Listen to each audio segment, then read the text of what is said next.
Assalamualaikum warahmatullahi wabarakatuh. Di video kali ini saya akan bahas soal SKBPG SD, kompetensi profesional, bahasa Indonesia, majas perbandingan.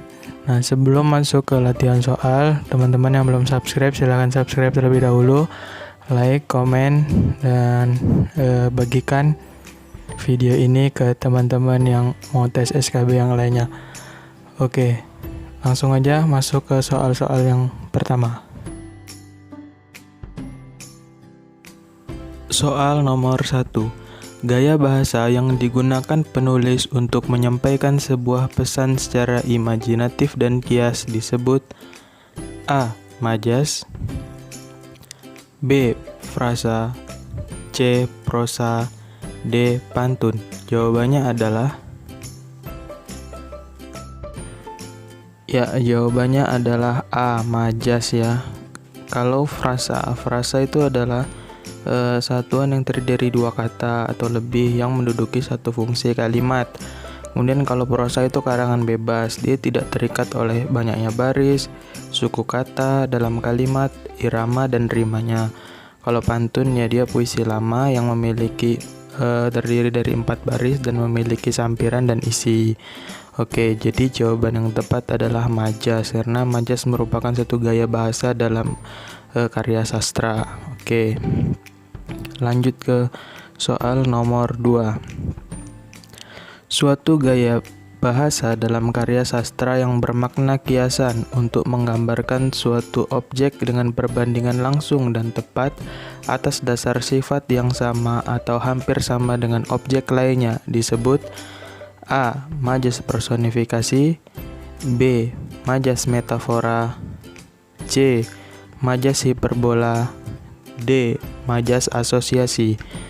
Jawabannya adalah jadi jawabannya B. Majas metafora. Jadi majas metafora itu menggambarkan suatu objek dengan perbandingan langsung dan tepat atas dasar sifat yang sama atau hampir sama dengan objek lainnya. Di pengertian lain juga ada, misalnya seperti ini. Majas metafora adalah kiasan atau kata-kata yang bukan arti sebenarnya yang mengandung perbandingan tersirat. Misalnya, sang ibu memeluk buah hati, atau jadi buah hati yang merupakan itu yang dimaksud adalah bayi. Kemudian misalnya Diana seorang siswi bintang kelas. Nah, jadi bintang kelas ini berarti dia merupakan anak yang paling pintar di kelas itu, kemudian mungkin bisa jadi ranking 1 di kelas itu. Oke. Jadi itu. Jadi kiasan atau kata-kata yang bukan arti sebenarnya yang mengandung perbandingan tersirat itu. Oke. Jadi jawabannya adalah B. Majas metafora. Kalau personifikasi dia adalah pengungkapannya seolah-olah menggantikan fungsi benda mati seperti sikap manusia, berarti bukan. Kalau hiperbola dia mengungkapkan sesuatu yang kesannya berlebihan atau bahkan hampir tidak masuk akal. Kalau asosiasi dia membandingkan dua objek berbeda namun dianggap sama. Jadi jawaban yang paling tepat adalah B ya. Majas metafora. Kemudian soal nomor 3. Wiranto terkesan cuci tangan terhadap masalah yang sedang terjadi di perusahaannya. Kalimat tersebut merupakan majas A. Asosiasi, B. Hiperbola, C. Metafora, D. Personifikasi. Jawaban yang tepat adalah jawabannya adalah C ya, metafora. Jadi ini adalah contoh dari majas metafora di mana Wiranto terkesan cuci tangan terhadap masalah yang sedang terjadi di perusahaannya. Maksudnya seperti dia tidak ikut bertanggung jawab seperti itu. Jadi dia adalah menggambarkan suatu objek dengan perbandingan langsung dan tepat atas dasar sifat yang sama atau hampir sama. Nah itu dia. Jadi cuci tangan itu jadi dia seolah-olah tidak ikut campur dengan masalah yang sedang terjadi di perusahaannya, atau dia seolah-olah lepas dari tanggung jawabnya di perusahaan tersebut. Jadi jawaban yang paling tepat adalah metafora. Kenapa tidak asosiasi? Karena dia tidak berusaha membandingkan dua objek yang berbeda. Kemudian kenapa tidak hiperbola? Karena di contoh kalimat tersebut dia tidak berusaha untuk mengungkapkan sesuatu dengan kesan yang berlebihan. Kemudian kenapa tidak personifikasi? Karena kalimat tersebut juga tidak dalam menunjukkan seolah-olah menggantikan fungsi benda mati seperti sikap manusia. Jadi jawaban yang paling tepat adalah C, metafora. Oke, soal selanjutnya. Nomor 4. Matahari mulai menyapaku ketika aku membuka jendela kamarku. Kalimat tersebut merupakan contoh majas.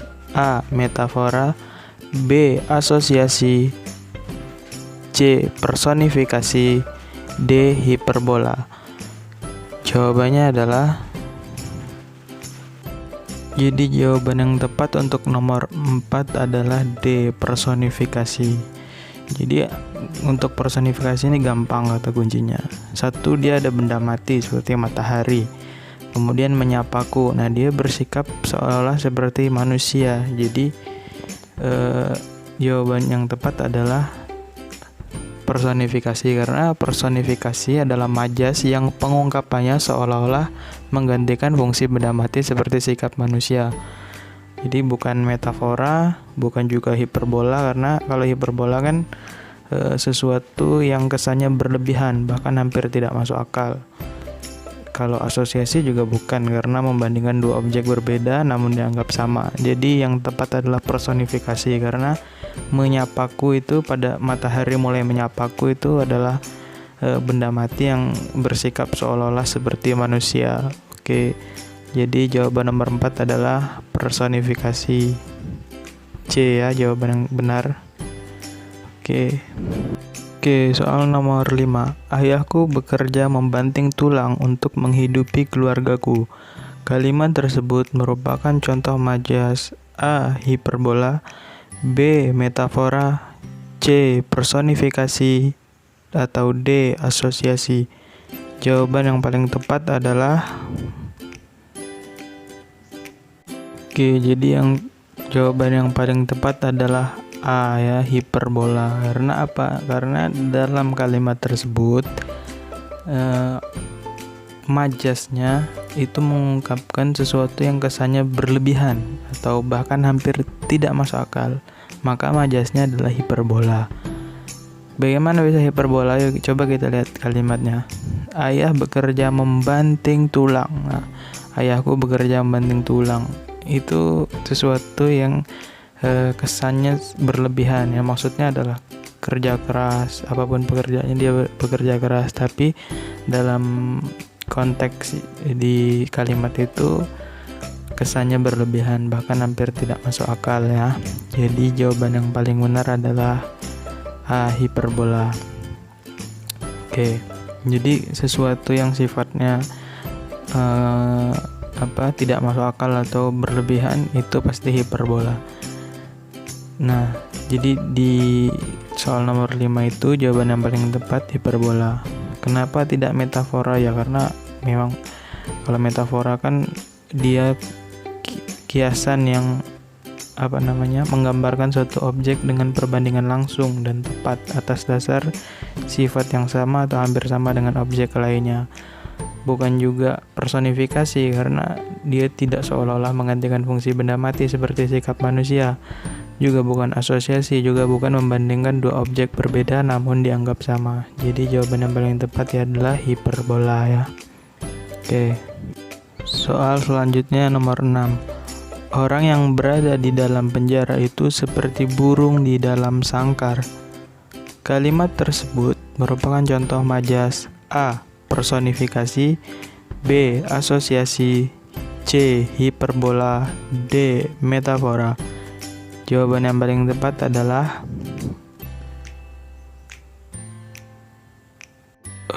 untuk jawaban soal nomor 6 adalah B ya. Jadi asosiasi. Kenapa asosiasi? Coba kita melihat definisi dari asosiasi, majas asosiasi. Majas asosiasi adalah majas yang membandingkan dua objek berbeda namun dianggap sama. Kita melihat bahwa orang yang berada di dalam penjara itu, itu objek pertama. Kemudian seperti burung di dalam sangkar. Jadi dia dianggap sama karena sama-sama dikurung gitu ya maksudnya. Jadi secara ini sebetulnya berbeda kan, tetapi sifatnya sama, yaitu sama-sama terkurung, tidak bisa kemana-mana. Burung tidak bisa pergi kemana-mana kalau dalam sangkar. Begitu juga manusia tidak bisa pergi kemana-mana di dalam sangkar. Maka jawaban yang paling tepat adalah asosiasi. Kenapa bukan personifikasi? Ya karena memang di dalam kalimat tersebut sedang tidak mengungkapkan bahwa suatu benda mati seperti manusia, ya kan? Tidak. Kemudian juga bukan hiperbola karena tidak ada kesan yang berlebihan dalam kalimat itu.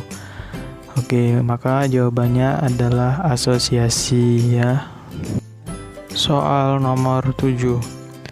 Gaya bahasa yang digunakan untuk menggantikan kata-kata yang dianggap kurang baik dengan kata-kata yang lebih halus disebut A. Majas alegori, B. Majas metonomia, C. Majas simile, D. Majas aofisme.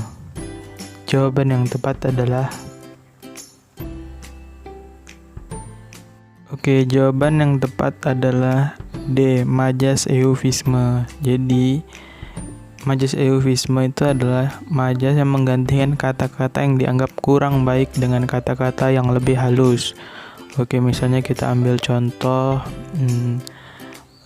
orang itu telah mati misalnya. Jadi dengan kata-kata yang lebih halus bisa saja orang itu telah meninggal atau orang itu telah meninggal dunia. Misalnya ada kalimat lagi, Tony Tony dipenjara karena menjadi pengedar narkoba. Bisa saja kalimatnya diganti dengan yang lebih halus, misalnya Tony dibui karena telah menjadi pengedar narkoba misalnya. Jadi dia pokoknya kalimatnya bisa lebih halus gitu dibandingkan dengan ada yang lebih kasar gitu kan. Jadi itu majas eufisme. Kemudian ada majas alegori, yaitu menyandingkan suatu objek dengan kata kiasan bermakna konotasi. Kemudian ada majas metonomia, yaitu menyandingkan merek tertentu yang populer untuk merujuk benda lebih umum. Kemudian ada majas simile, yaitu pertautan yang membandingkan dua hal yang secara hakiki berbeda namun dianggap memiliki persamaan. Nah, jadi itu dia. Jadi yang paling tepat adalah eufisme ya. Soal nomor 8. Di jalan tersebut banyak tunawisma berada di pinggiran toko. Kalimat tersebut merupakan contoh majas A. Simile, B. Alegori, C. Metonomia, D. Eufisme. Jawaban yang paling tepat adalah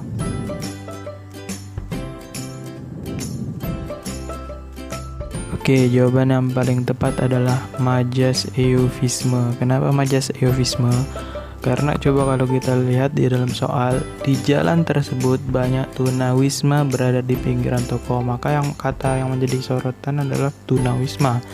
Nah, tunawisma itu adalah halus ya, kata-kata yang lebih halus dibandingkan misalnya kalimatnya menjadi di jalan tersebut banyak orang cacat, mohon maaf dalam tanda petik ya, banyak orang cacat berada di pinggiran toko. Nah itu kan kasar ya, karena yang lebih halus itu adalah tunawisma misalnya.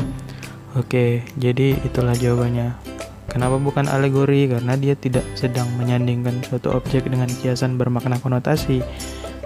Kenapa bukan metonomia? Karena dia tidak menyandingkan merek apapun di situ yang populer misalnya.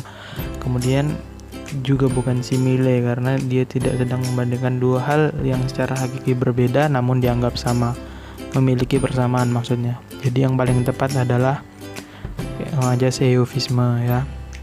Jadi yang kata kuncinya di situ adalah tunawisma itu. Jadi dia lebih halus dibandingkan kata-kata lain ya, seperti cacat atau misalnya apapun sejenisnya gitu kan. Jadi jawaban yang paling tepat eufisme D. Lanjut ke soal berikutnya. Soal nomor 9. Dia sangat menurut sekali dengan orang itu bak kerbau yang ditusuk hidungnya. Nah, kalimat tersebut merupakan contoh majas: A. Simile, B. Alegori, C. Metonomia, D. Eufisme. Oke, jadi jawaban yang paling tepat adalah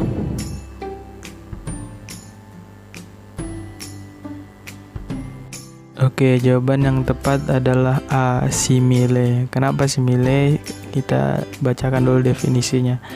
Jadi majas simile adalah pertautan yang membandingkan dua hal yang secara hakiki berbeda namun dianggap memiliki persamaan. Coba kita lihat kalimat di nomor 9. Dia sangat menurut sekali dengan orang itu. Kemudian selanjutnya, bak kerbau yang ditusuk hidungnya. Kalau kayak kerbau ditusuk hidungnya itu kan yang ngikut aja kan. Kemudian orang juga begitu, dia sangat menurut sekali dengan orang itu. Jadi secara hakiki dia memiliki perbedaan yang berbeda, namun dianggap memiliki persamaan. Persamaannya itu ya sama-sama nurut gitu. Kayak kerbau yang ditusuk hidungnya nurut aja sama pawangnya. Kemudian misalnya yang dia itu maksudnya dia sangat menurut sekali dengan orang itu. Nah, nurut sekali, akhirnya seperti kerbau yang ditusuk hidungnya. Jadi dua hal itu adalah secara hakiki berbeda namun dianggap memiliki persamaan, itu sama-sama nurut ya. Sama-sama tidak pernah melanggar perintah gitu. Disuruh A tetap dikerjakan, disuruh B tetap dikerjakan gitu. Oke. Misalnya bos sama karyawannya atau dan lain sebagainya. Jadi untuk soal nomor 9 yaitu jawaban yang tepat adalah simile ya. Oke, soal nomor 10. Karena haus, aku membeli aqua sebagai pelepas dahaga. Kalimat tersebut merupakan contoh majas: A. Simile, B. Alegori, C. Metonomia, D. Eufisme. Jawaban yang paling tepat adalah jawaban yang paling tepat adalah C. Metonomia. Kenapa metonomia? Karena kalau kita melihat definisi dari majas metonomia adalah menyandingkan merek tertentu yang populer untuk merujuk ke benda lebih umum. Jadi di dalam kalimatnya tentu ada merek-merek tertentu yang populer. Dalam kalimat ini merek populer tersebut adalah Aqua, di mana kita tahu Aqua itu adalah salah satu jenis air mineral kemasan dalam botol yang menjadi brand yang terkenal di Indonesia. Nah, jadi ini adalah majas metonomia. Pokoknya kalau ada kalimat-kalimat yang berkenaan ada merek-merek dagang tertentu, maka jawabannya sudah bisa dipastikan bahwa itu adalah majas metonomia. Contoh lain misalnya ibu mencuci menggunakan sunlight. Nah, itu berarti majas metonomia juga. Kenapa? Karena di dalam kalimatnya terdapat merek atau brand tertentu. Atau juga selain itu misalnya jersey timnas Indonesia menggunakan Milsport. Nah, itu juga ada brand atau mereknya. Maka oleh sebab itu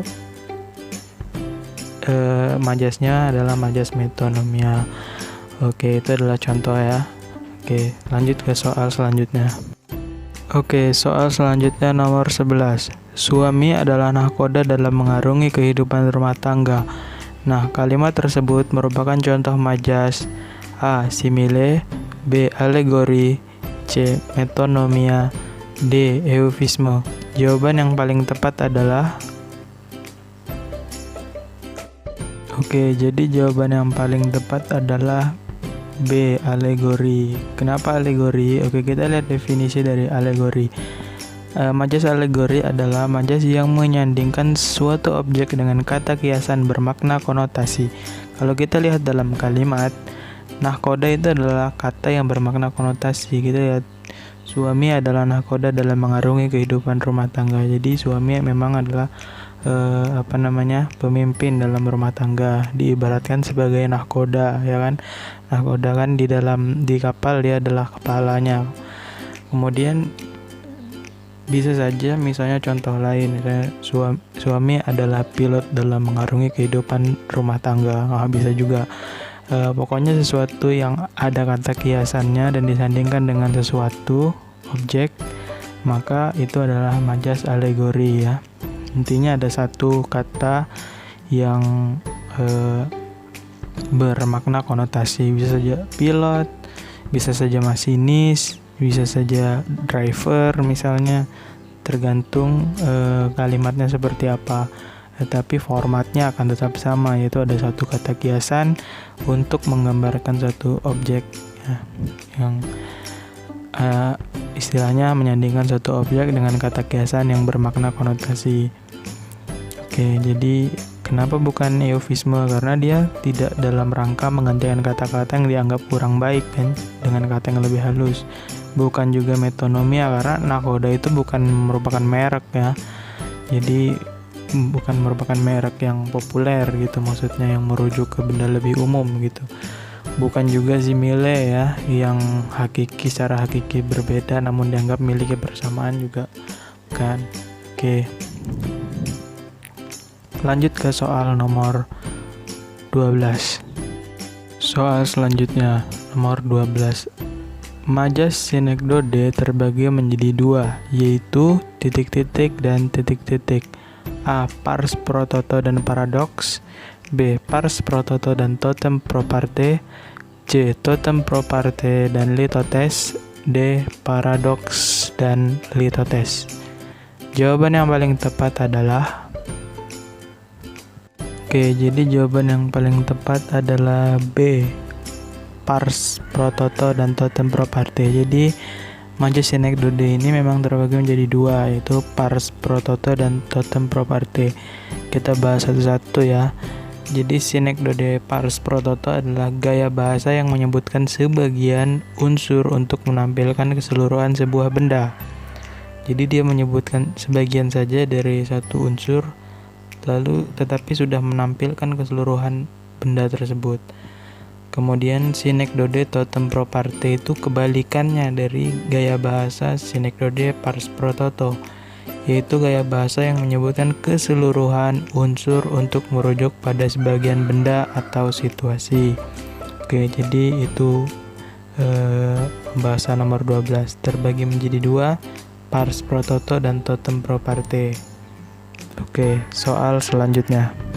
Lanjut soal nomor 13.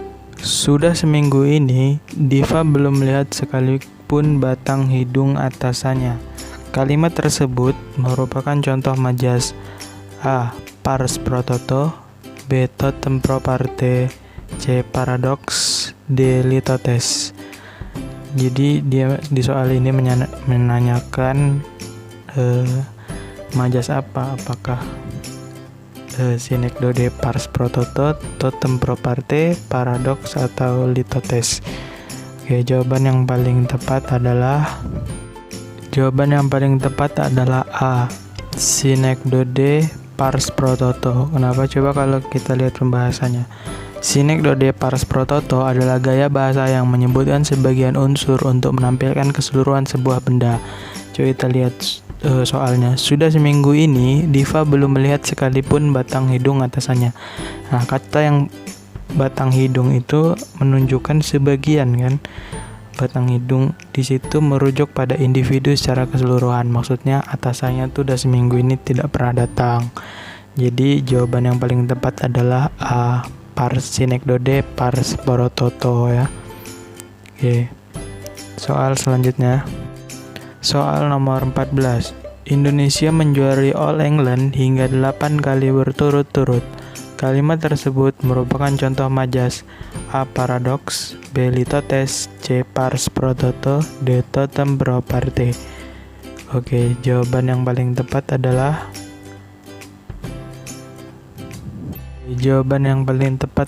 D. Totem pro parte atau sinekdode totem pro parte. Kenapa jawabannya bisa D? Kita lihat definisinya. Sinekdode totem pro parte adalah gaya kebalikan dari pars pro toto ya, yaitu gaya bahasa yang menyebutkan keseluruhan untuk merujuk pada sebagian benda atau situasi. Coba kita lihat dalam soal. Indonesia menjuarai All England. All England itu adalah sebuah turnamen bulu tangkis ya, atau badminton. Nah, di situ tertulis Indonesia, berarti dalam hal ini Indonesia secara keseluruhan itu merujuk pada atlet bulu tangkis ya. Jadi dalam hal ini Indonesia merujuk pada para pemain bulu tangkisnya saja, bukan secara keseluruhan atlet apapun seperti sepak bola, basket dan lain-lain, tapi hanya pada bulu tangkis, atlet bulu tangkis. Jadi dia hanya menyebutkan seluruh unsur untuk merujuk kepada sebagian benda atau situasi sesuai dengan definisi dari Synecdoche Totem Property. Oke, jadi jawabannya adalah D. Lanjut ke soal berikutnya. Soal nomor 15. Kebanyakan perempuan itu memang malu-malu kucing. Kalimat tersebut merupakan contoh majas. A. Paradoks, B. Litotes, C. Simbolik, D. Personifikasi. Jawaban yang paling tepat adalah jadi jawaban soal nomor 15 adalah C ya, simbolik. Jadi definisi dari majas simbolik adalah gaya bahasa yang membandingkan manusia dengan sikap makhluk hidup lainnya dalam ungkapan. Dalam hal ini, perempuan diibaratkan memiliki sifat pemalu yang menutupi rasa kemaluannya seperti kucing. Oke, jadi itu adalah 15 soal contoh dari majas perbandingan. Semoga bermanfaat. Oke guys, terima kasih sudah menonton video kali ini. Jangan lupa like, komen, dan subscribe. Terus bagikan video ini ke teman-teman yang lain. Sampai jumpa di video selanjutnya. Oke, terima kasih.